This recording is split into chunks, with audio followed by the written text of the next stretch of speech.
Hello, and a very warm welcome to Cultural Communication Confidence with me, Victoria Reynoldson, and a really warm welcome to episode 22, where we'll be talking about making nonverbal communication work. So, let me start with some questions. How often do you notice other people and what they're doing with their nonverbal communication? How aware are you of what you're doing yourself? And what are you thinking about when I actually even say the phrase nonverbal communication? Well, in a recent episode 16, I talked about the key communication and cultural trends to be aware of for 2023. And one particular one which I focused on was how to create connection through your non-verbal communication. Now, people are very aware that it's not just what you say, it's how you say it. But despite this, whether we are preparing for a meeting, a presentation, networking, or a pitch, we tend to focus on messaging. We think about what is it that we want to say, perhaps even the actual words that we're going to express the ideas with. But the reality is, how we say it can be just as important, and that can be important to create engagement, to build your presence, to create connection. And actually, it can have a deep impact on how you're coming across and how you are landing those messages. So I think it is incredibly worthwhile paying attention to. Now, people often think that when I say nonverbal communication, we're only talking about body language. And body language is definitely part of this, but it's not the only part. So I'm going to start by sharing with you some of these elements that we can identify to really change what we're doing and create that ideal connection, engagement, impact. Before I share those, the really important thing to realize as well is that nonverbal communication is cultural. Best ways to express ourselves in one culture might be really different from another culture. And that is very dependent on one particular cultural value, which is how much a culture prefers to be expressive with their communication or how much they prefer to be neutral and non expressive. For expressive cultures, it is incredibly important to dial up the nonverbal communication. This is a real way for you to convince people and for them to trust you and to build the warmth with them. For non expressive cultures, it is much more important to restrain the expression of that nonverbal communication. In fact, if you are too expressive for these cultures, then there might be a lack of trust because they might not consider you so professional, cool, and calm. So you need to make that judgment and think about the cultural context you are in. But what I will share with you today are some common principles and some ideas that work. And then you can adjust these according and adapt these according to those cultural contexts. So the first thing is, can you be seen? Now, this isn't so much of a challenge for in person events. Most of the time, we are in the same room as the other people. And even if it's a large event or a large meeting, there is some way for you to be visible on a stage, for example. But in virtual, you need to make sure that you can be seen. And I mean by this that you have good lighting, that you are, people can see what you're doing with your body so they can judge what's going on with your nonverbal communication. So, for example, I'm recording this in January at the moment in the UK, and this is particularly a dark month for us. So, I always have extra lighting around me to make sure that you can see my face clearly, that you can see my hands, And so that is quite important for planning if you are working a lot in virtual and you are working at times of the year when it's darker. The next thing is your presence. So I'm a great believer in standing for in person, also for virtual events as well. I think by standing, you create impact and people clearly can see you. But even if you choose to sit down for your meetings or presentations, if you're doing them virtually, then think about how you're sitting. Again, we can still create presence with how we sit. And it's just like your mum used to tell you, make sure you sit up straight so that your back is nice and straight, that your feet are flat on the floor, and that you feel, and that is actually a very powerful and confident pose as well. So posture does make an impact. Now, the next idea I have to share with you is about body movement. And this is the one where you will have to adjust this according to the culture. But if you are watching this as a video rather than listening to the podcast, then you might notice that I am quite a mobile person when I'm speaking. I tend to have little movement to the side. And when I want to emphasize key points, then I lean in.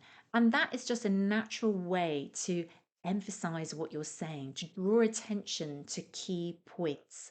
And that is just something subtle, but actually can really add impact to your words. Going with this is eye contact and then also smiling. Now, eye contact depends on culture. For some cultures, it is important to maintain strong, direct eye contact to show your confidence and that you believe in what you're saying. For others, cultures, actually, having too much direct eye contact is seen as aggressive and perhaps as a challenge. So just be aware where that might be the case and where you might need to adapt that. But generally speaking, eye contact, I would say, is a good thing because people can see really what you think of something and can see your warmth. I had a particular question recently from a client where they were working on a dual monitor. So they had two monitors, if you imagine, one where their camera was attached and the other one where they could see the others in the meeting. Now, they wanted to know they were spending a lot of time looking at the others in the meeting, which makes sense. Actually, they were not looking at the camera at all. And that created a sense that they were distracted. They weren't really paying attention, and perhaps they were doing something else. So, if you are somebody who's using a dual monitor, two monitors, then please make sure you spend, even just occasionally, looking up, looking at the camera can be really helpful in virtual meetings. Smiling is important, and I think again you need to judge how much smiling is appropriate for the culture. But smiling demonstrates warmth, it connects, and it also helps you to feel confident and demonstrate confidence. So, smiling is important. If you are somebody, on the other hand, that is listening to the meeting or listening to the presentation, just be aware what you're doing with your facial expressions. It is actually surprisingly common for people who are listening to frown or to look bored. And actually, this can be very off putting if you're the person leading the meeting or doing the presentation.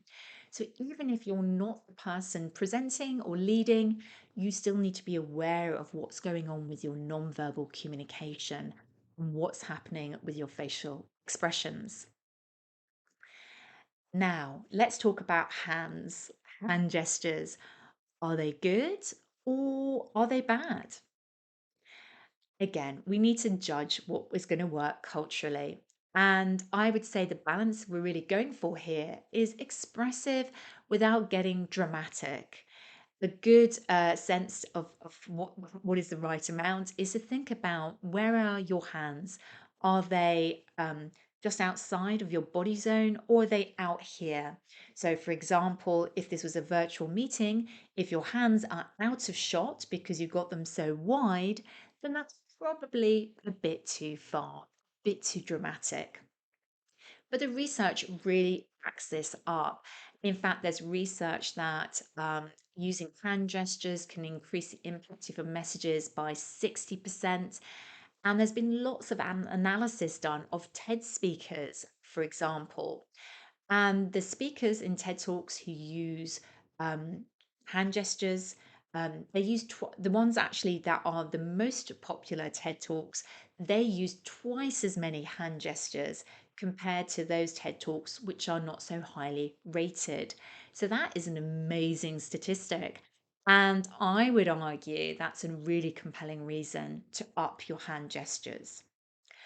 But what's different about hand gestures in person compared to in virtual? Well, if you are in person, you probably don't need to think about your hand gestures too much and the positioning of them. But in virtual, you need to move your hands, otherwise, they won't be seen simply. So, if you are doing a lot of virtual presentations, a lot of meetings, then think about where your hands are, the position of them, so they can be clearly seen. And then think as well about how many hand gestures you're using. I sometimes describe this to my clients as thinking about the volume of your hand gestures. And sometimes in virtual, you have to increase the volume compared to what you do in person to create a bit more engagement and focus attention on you. Now, the last two are probably a bit more surprising. They're elements that we sometimes don't talk about when it comes to nonverbal communication. The first one of these is your tone of voice. And it is part of nonverbal because our tone of voice can really give energy to our words, both positive energy and negative energy. And I'm going to demonstrate this through an exercise. So I'm going to say a few words in a minute, and I want you to pay attention to the type of energy I'm putting into these words, the type of tone of voice.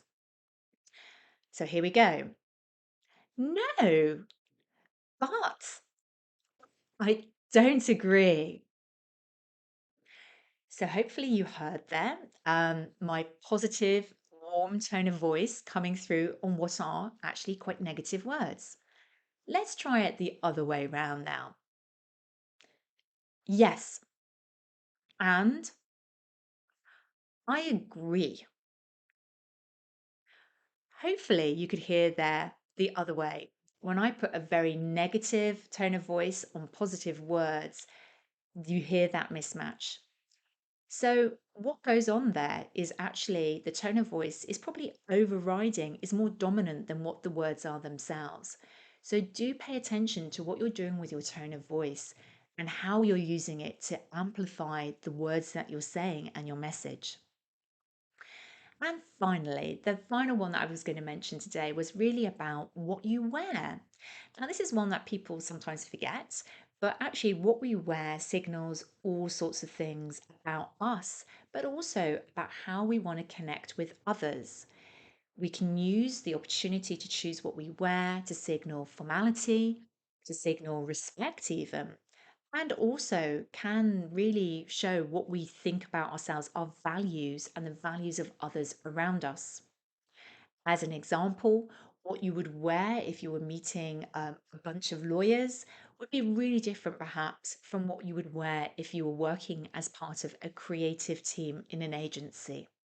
So use that as an opportunity to actually add to your communication.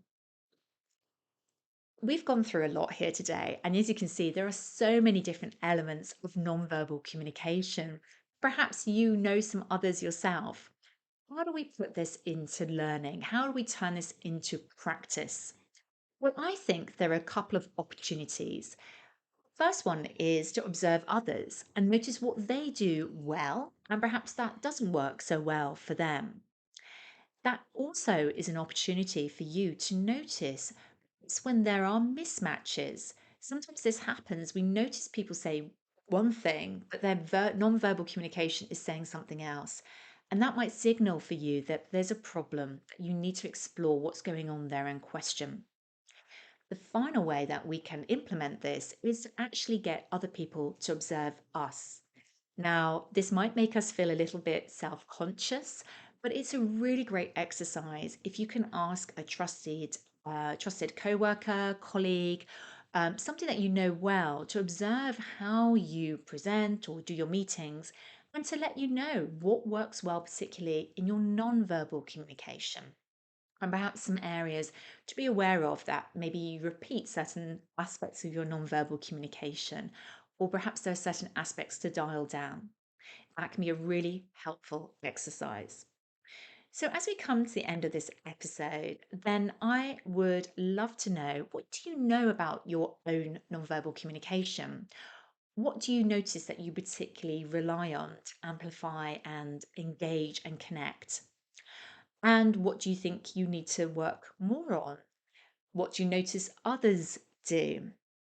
I hope you found this episode really intriguing. I'd love to know what your learnings are. So do feel free to reach out to me on LinkedIn.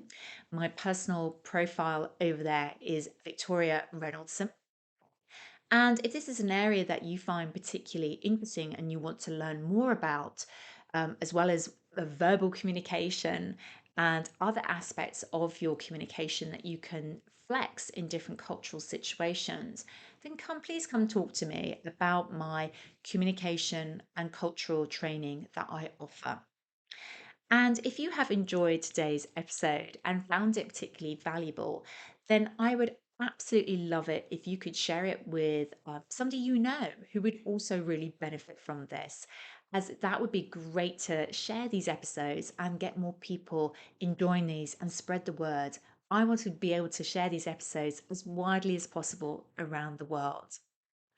Thank you so much for joining me today for Cultural Communication Confidence. I look forward to seeing you next time.